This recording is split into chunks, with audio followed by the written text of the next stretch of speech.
Now, not many people know this about the Mavic Air 2S, but there is an option for you to shoot FPV style. What's up guys, thank you for coming back to the channel. Well, today I'm going to be showing you 3 of my favorite drone hacks for the Mavic Air 2S. Let's start off with the zoom capabilities. Now, depending on what kind of quality you're shooting your videos on, you are allowed up to 8 times zoom. So if you're shooting on 4K, you're going to be allowed up to 2 times zoom. If you're shooting on 2.7K, up to 6 times zoom. And if you're shooting on 1080p, it will allow you to go up to 8 times zoom.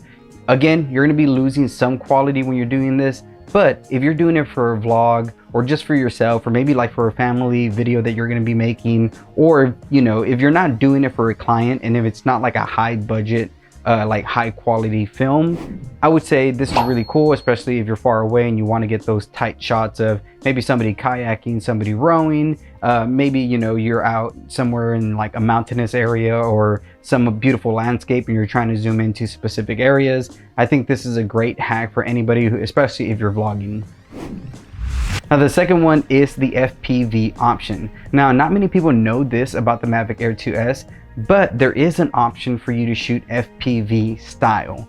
It's going to give you the same look, the same feel as an FPV, but you're not going to be wearing the goggles or be doing all the cool maneuvers. I don't know about you, like I still get a little jittery depending where I'm flying, but this FPV option is great just in case you may have a client or two who sporadically is asking you for FPV footage and you're like, well, I don't want to invest in an FPV drone just to get this kind of footage. The cool thing with the Mavic Air 2S and a few of the other drones above this one is that you're actually given this FPV option, and what that initially does is adds more movement to the camera. Rather than it being stationary, it's going to follow the movement of the camera, the twists and turns, and it looks cool depending on how you do it. I've only messed around with it a couple of times, but it's a really good option for a lot of you out there who are getting these FPV maybe options every now and then, but you don't want to spend, you know, $500–600 or more for an FPV drone.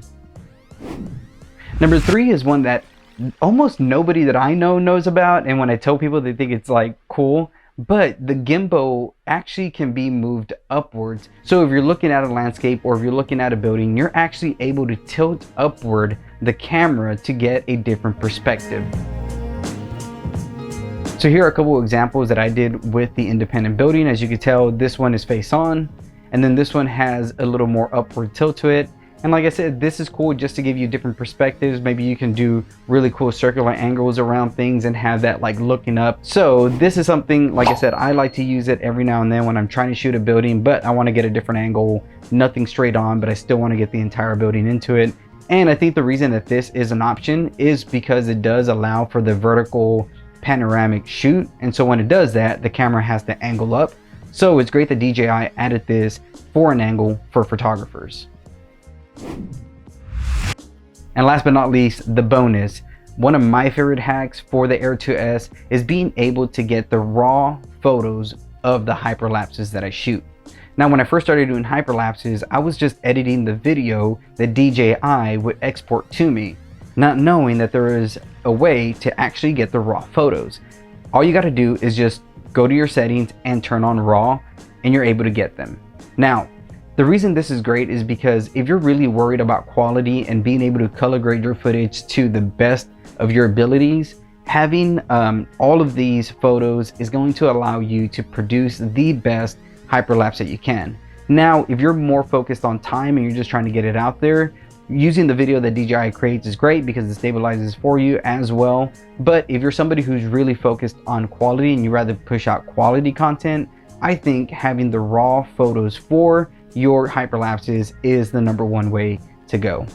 All right guys, now that was my 3 plus a bonus hacks that I like to use for the Mavic Air 2S. If y'all have any questions or anything that you want to know about drones, drone photography, or drone videography, make sure to comment that below, and I'll catch y'all on the flip side. Peace out.